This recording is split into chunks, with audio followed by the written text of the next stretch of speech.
you notice how Steve was holding the mic with his right hand because his left hand was a little heavier now? Just a little bit. Welcome back, you newlyweds, by the way. The setting is a courtroom. A very high-profile case is about to happen, okay? The crowd is as silent as the grave. On one side, you have the prosecution.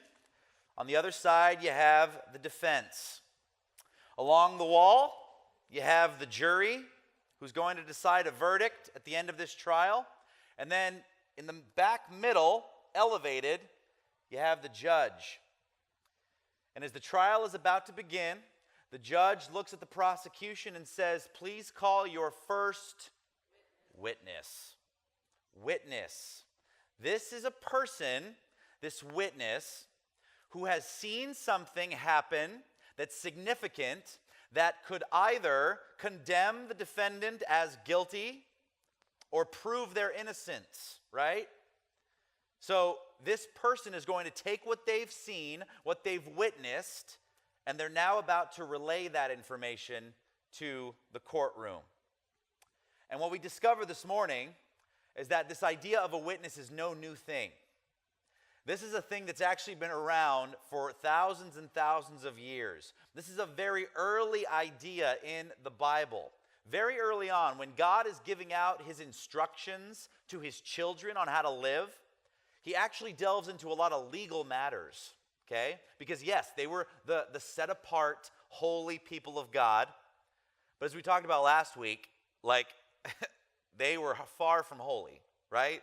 They were prone to complain. They were prone to create idols and worship other gods. They were prone to rebel and fall away from the purpose that God had for their lives. So God says this. Look at Deuteronomy 19. This is if someone commits a crime. Verse 15 in your Bibles. "One witness is not enough to convict anyone accused of any crime or offense that they may have committed. A matter must be established by the testimony of how many? 2 or 3 witnesses, okay? And it goes on to say that the reason for this is so that you don't have one person that comes forward and is spouting off all these false accusations against somebody because maybe they have a hidden agenda, or maybe they have anger or bitterness towards somebody, so they're making things up, and that person God calls a false witness, okay? And God takes this idea of a false witness is very important. He takes it very seriously. I mean, what's the 9th commandment? Manny, confirmation. This was a month ago. You cannot have forgotten this. It's okay. You were so close, my man. You were so close. That was 10. Math is hard. I understand. So it's not you shouldn't lie. A lot of times that's what we think of it when we read this commandment. It's you should not bear false witness against your neighbor. Don't be a false witness. Don't be that guy or that girl that is going to spout off false accusations against somebody. Don't be that person, because that's something that is clearly sacred and important to God. So to make sure that doesn't happen, make sure that you have at least one other person that can give the exact same testimony. The same person that can back you up and say, yeah, that thing is true.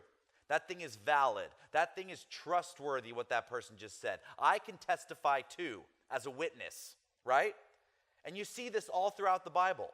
All throughout. Well, I want to show you just a couple of snapshots, all right? Look at Numbers 35. "Anyone who kills a person is to be put to death as a murderer only on the testimony of witnesses," plural. "But no one is to be put to death on the testimony of only one witness." Between 1 and 2 is a huge difference in the Bible. Deuteronomy 17. "On the testimony of 2 or 3 witnesses, a person is to be put to death. But no one is to be put to death on the testimony of only one witness." So the idea of a witness, it's huge in the Bible. It's of the utmost importance. In fact, the Bible, the word witness is found 166 times in the Bible, okay? Yeah, I have so much time on my hands, all right? All I do is find like useless Bible facts to throw at you people, all right? 166 times this word, the word witness is found in the Bible. And it makes sense, doesn't it? I mean, it makes sense that a witness is important because they didn't have iPhones. They didn't have cameras. They didn't have DNA testing. The only thing they had was someone's word. So someone's word was everything. That meant the world if somebody was accused of a crime. So to make sure that was valid, you'd get a witness. You get somebody else. You needed to have multiple people that had the same testimony. So that's how it was in Jesus' day, okay? So jump to the gospel passage now that Gary read to us. So we said the word witness shows up a lot in the Bible. It actually shows up the most in the book of John.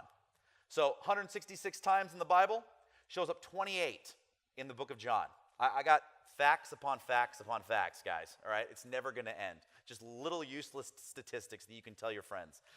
28 times in the book of John. That's 1/6 of the amount of times the word witness is used. It's 1/6 of it is in the book of John. So the idea of a witness is a very huge theme throughout the book of John. So look at John 8, verse 12. This is the passage that Gary read to us. When Jesus spoke again to the people, he said, I am the light of the world. Whoever follows me will never walk in darkness, but will have the light of life. Now, you have to know that he was speaking to the Pharisees, okay? So to the Pharisees, this is not just a normal statement, is it? I mean, who do you think the Pharisees associate with the giver of light and the giver of life? Who do you think they associate that with? God, right? So what they hear Jesus saying, Jesus is saying, yeah, I'm that. I'm the giver of light. I'm the giver of life. I'm God. That's what the Pharisees hear Jesus saying. And that's what Jesus actually is saying here. He's essentially saying, I am God. This is why the book of John is one of the most offensive books to people that don't follow Jesus, because John doesn't mess around. There's no like, oh, Jesus is just like a nice teacher, or Jesus is just like a prophet. No, John hits you in the face with Jesus is the God made flesh. Jesus is who he said he was. He is God. And you have Jesus making that claim a few times in the book of John.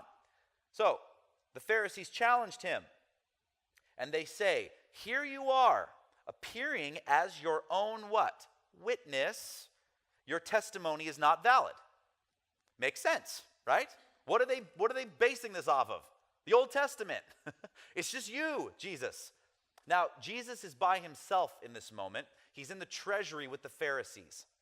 And so they're saying, Jesus, this is a crime, what you're committing right now. Like, it's just you. So you're a false witness. So you'd better be able to defend yourself, or else this is a huge accusation we can pose against you because it's just you. You have no one else. Now, the interesting thing to me, and you can never prove this, but I just wonder. Jesus usually had his disciples with him, but he doesn't in this moment. He's by himself. And you can imagine that if he had his disciples with him, he'd easily have 12 witnesses, right? Like 12 guys that would back him up and say, yes, he is who he says he was. Like we could testify too. But it's just Jesus in this moment. And sometimes I wonder if Jesus intentionally isolates himself here. He intentionally is alone with the Pharisees so that he can pull out the big guns, essentially, so that his power can be made known even stronger. Jesus answered, even if I testify on my own behalf, even if it's just me, my testimony is valid. For I know where I came from and where I am going, but you have no idea where I come from or where I am going. Jump to verse 17. In your own law, Jesus says, it is written that the testimony of two witnesses is true. And here's where he pulls out the big guns, okay? I am the one who testifies for myself. My other witness is who? The Father who sent me. They asked him, where's your Father? You do not know me or my Father, Jesus replied. If you knew me, you would also know my Father. So this is where we get into this churchy word called the Trinity, okay? And the goal this morning is not to delve into the doctrine or theology of the Trinity, okay? The word Trinity isn't even used in the Bible. But there's this idea where Jesus is saying, I am God, but also I am an extension of God as well. Because who does he call God here? His Father, which is just an incredible, radical idea to call God Father. And this is one of the great mysteries of God, that God is one, and yet his oneness includes three distinct entities, okay? But imagine this conversation, okay? All doctrine and theology aside, just imagine this conversation that Jesus is having with the Pharisees. Jesus says, hey, I'm God. Pharisees say, okay, that's great, but you claim to be Jewish. If you knew anything about your own people's laws, you know that if it's just you saying that, then it means nothing, and you're a false witness, and you're sinning, you're committing a crime, worthy of punishment. If you knew those laws, you wouldn't have just testified by yourself. And Jesus goes, oh, I know the laws. I know them better than you, actually. And I do have another witness. Imagine the courtroom scene that we described in the beginning. Imagine that scene. Jesus, doesn't have his own lawyer. He's defending himself. And he says, I'd like to call in my next witness, please. And out of the back walks God, the creator of heaven and earth. It's a pretty good witness, right? That's not bad for somebody to testify on your behalf, right? That's the image that the scripture is painting here, that Jesus has this kind of backing to back up and testify to who Jesus is, that Jesus is the light of the world, that he is the giver of life, that only through him can somebody find their true life, their abundant life. And remember the point of two witnesses. What was the point? To make sure that somebody's testimony is true, valid, trustworthy, okay? So this is a game changer. There is one God, and yet this one God is so powerful that it has three entities and it can testify for itself. This God, in essence, is a community in itself, right? Just the crazy mystery of this God that we serve. And so one of those extensions of God, the Son, takes on human flesh and is now walking around in the form of a man. Now, if you've been listening up to this point and you're thinking, okay, that's all great. That's a really great idea. Who cares, though? Where are the 10 steps on how to be a better Christian before I leave today? What does that mean for my life? Well, let me ask you a question. What if this is true? What if all of this is actually true? That Jesus is who he said he was. That he was God who came down in the form of a man who took on human flesh and then carried out his mission, which was to die on a cross, on a lonely cross 2,000 years ago.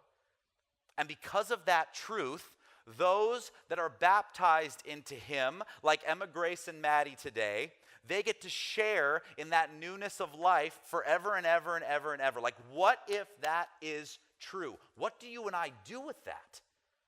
What do we do with that if that's actually true? Well, for those of you that don't know how Jesus ended his time on earth, he dies on the cross, after 3 days rises from the dead, Easter Sunday, and then he spends 40 days walking around showing himself to people, kind of like proof that he was in fact fully alive again.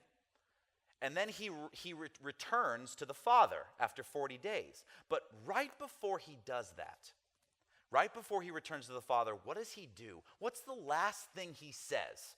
Because usually if someone's going to leave, usually the last thing they say before they leave is usually the most important thing, right? So what does he say? Look at Acts chapter 1. Then they gathered around him and asked him, Lord, are you at this time going to restore the kingdom to Israel? So obviously they still had no idea what he was about to do. They thought he was now here for the long haul, like he was going to usher in the kingdom of God on earth and everything was going to be made right again.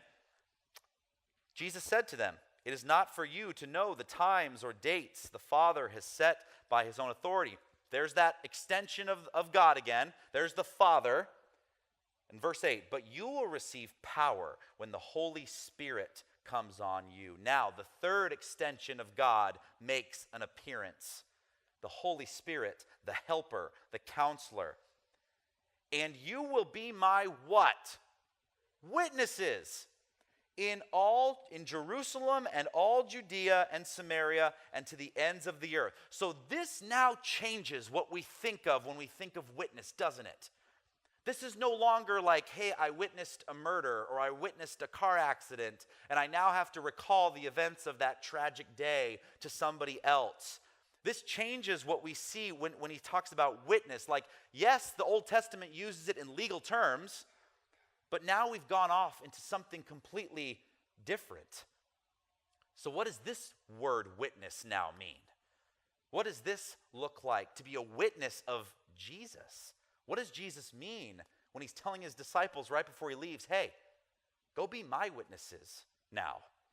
Well, I want to offer you a different look at what it means to be a witness for Jesus, okay? This is the best image that I can think of in my own life. Maybe it doesn't work for you, but I pray that it does.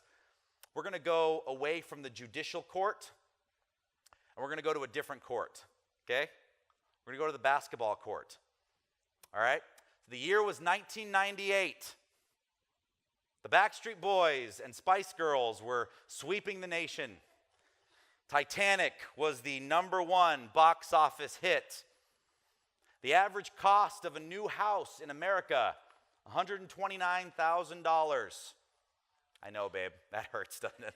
That hurts. Ouch. Oh. But Windows 98 had come on the scene, obviously. What else? Bill Clinton denied, well, we won't go there, okay? We're not going to go there. But you know the story. But the biggest thing to 11-year-old Andrew at that time had nothing to do with any of that, okay? The most important event in 1998 for 11-year-old Andrew came on June 14th of that year, okay? Now, I'm going to preface this by telling you that I am an avid Chicago Bulls fan, okay? Now, I'm not very vocal about it. Many of you may not know that. I don't talk about it that much because we're awful. We've been awful for a long time, okay? But there was a time when we were at the top, okay? During my early childhood. I've been a fan of theirs since I was a little kid. And on June 14th, 1998, this was a watershed day. Like, this was a milestone for a Bulls fan, okay? What is the most famous Chicago Bull? Shout his name out if you know it. Okay, I was looking for Bill Wennington, but okay, that's fine. My whole sermon's ruined now. I gotta riff. Yes, it was Michael Jordan, all right? Michael Jordan. Now, June 14th, 1998, not everyone knew this yet, but this would be Michael Jordan's final game as a Chicago Bull. Final game in a Chicago Bulls uniform, okay? And this wasn't just any random game. This was game 6 of the 1998 NBA Finals, okay? If the Chicago Bulls won this game, they not only won the championship, but this would be their 3rd in a row. This would be their three-peat. This would be their 6th championship in 8 years. I mean, talk about a dynasty. So this was a big, big game. And man, I could tell you every single highlight of that game, but I know many of you have brunch to get to, so I'll save you. We'll just go to the last minute, okay? So the game is tied. The Utah Jazz, or the enemy, they have the ball, okay?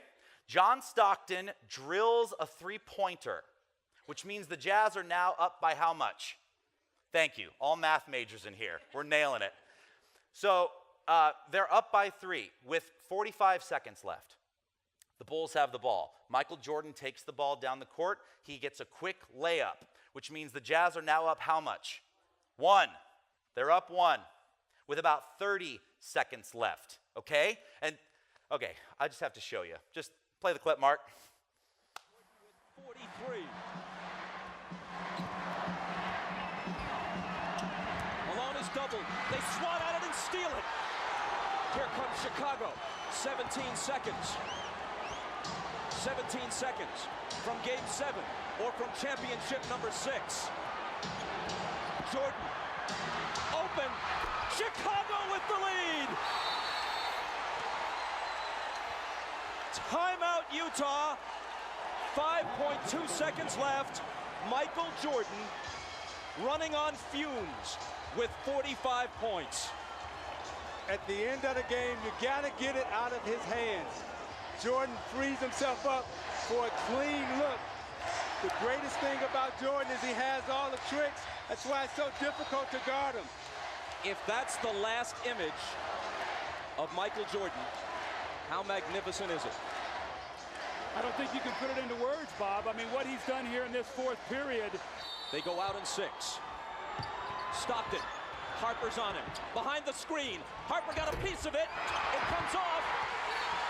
The Chicago Bulls have won their 6th NBA championship, and it's their second three-peat.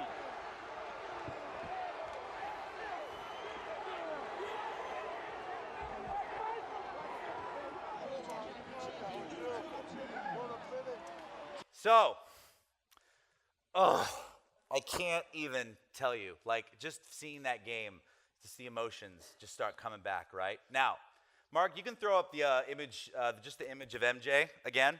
Now, many of you don't know this, and I have no way really of proving this. I was at that game.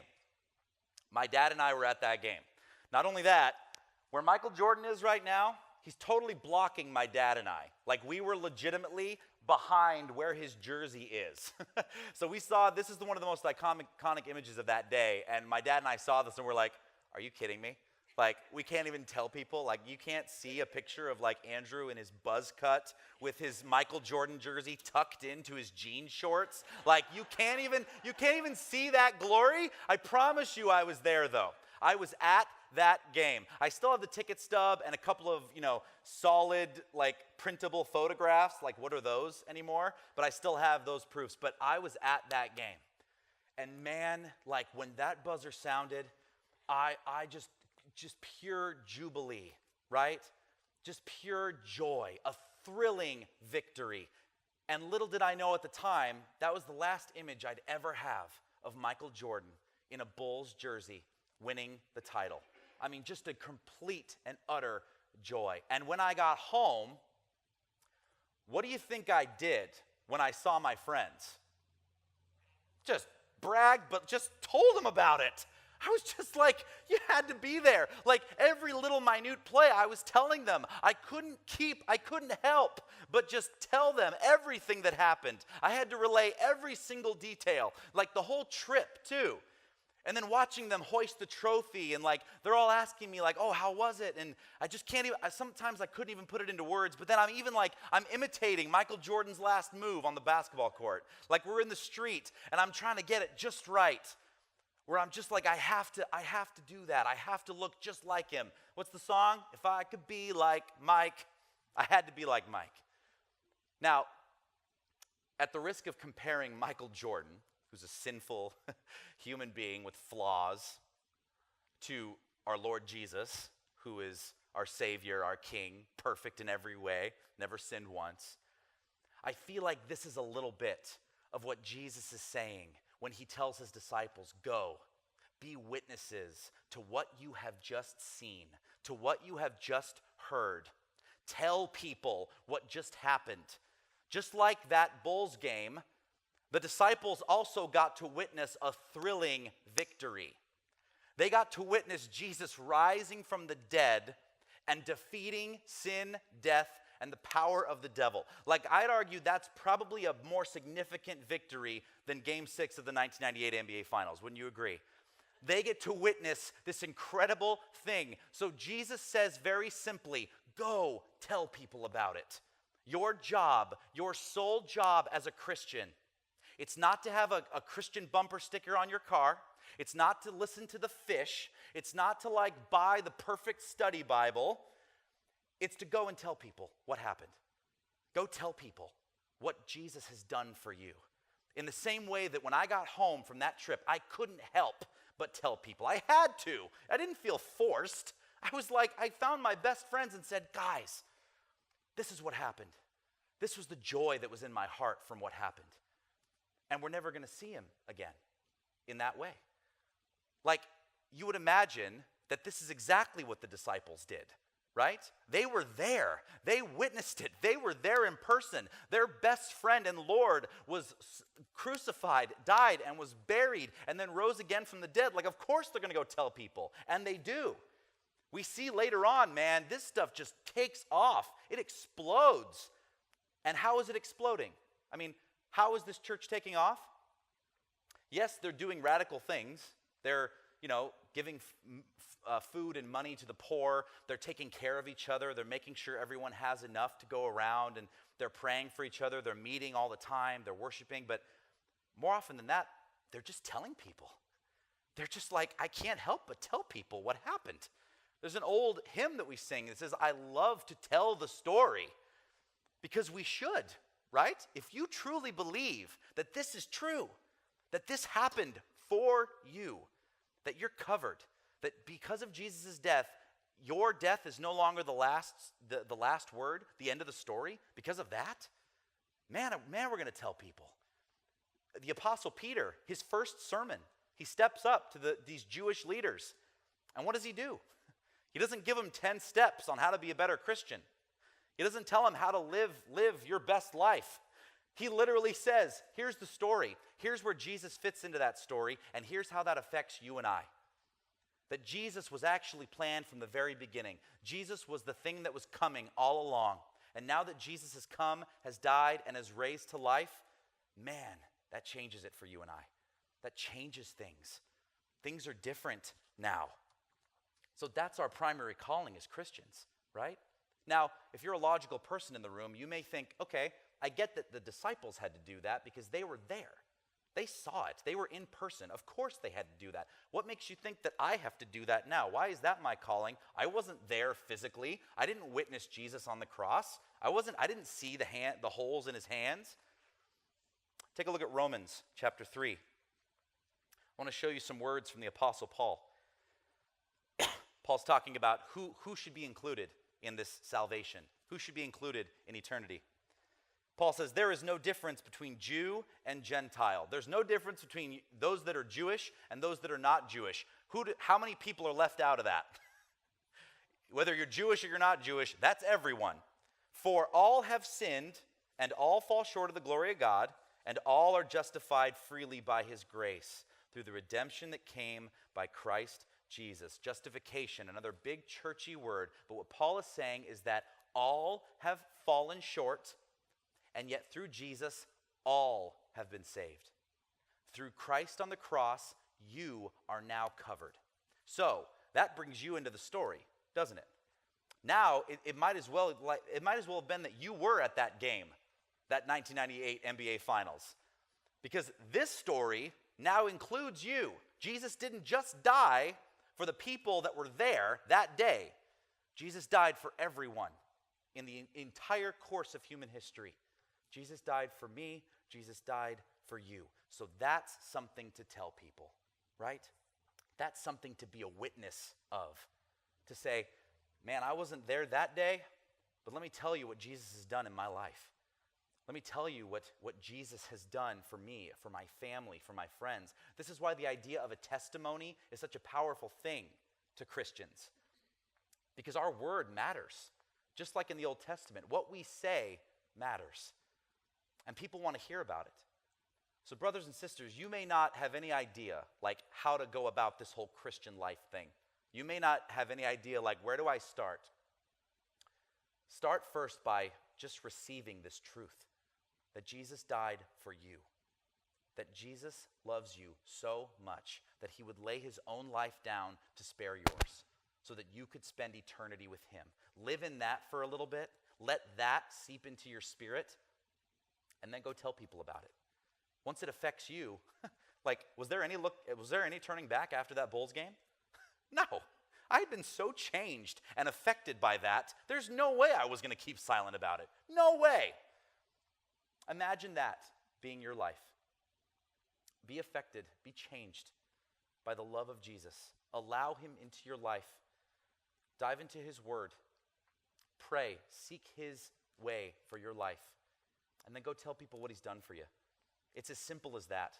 I think the devil likes us to overcomplicate things, likes us to make this Christian life a little more complex, but it's a lot more simple. Just go tell people. Go tell people. Start a conversation with somebody and tell people what Jesus has done for you. Would you pray with me?